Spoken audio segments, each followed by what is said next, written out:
Fort St. John's Scottish community had a chance to celebrate their culture at the 49th annual Robert Burns dinner. The celebration of Scotland's famous poet was hosted by the Knights of Columbus and the Shriners Saturday night and featured bagpipes, Highland dancers, and a traditional Scottish meal centered around haggis.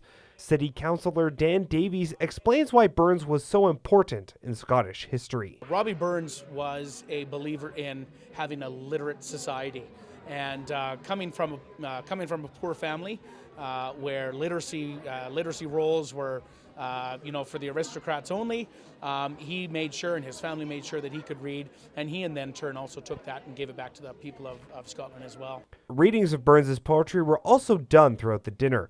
Bagpiper John Haggerty says his writings are relatable. It speaks to common people. If you can get through the funny Scottish language and get to reading it, I think it's something that a lot of people appreciate, and that's part of the attraction or the charm of Robbie Burns. Aside from playing the pipes, Haggerty also delivered the famous address to the haggis before dinner was served.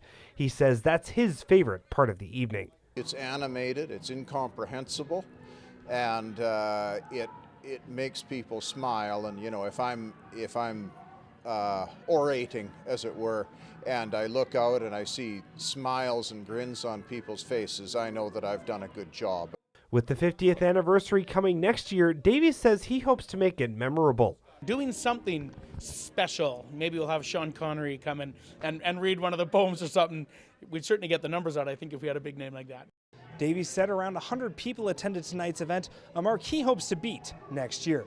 Hugh Smith, CJDC-TV News, Fort St. John.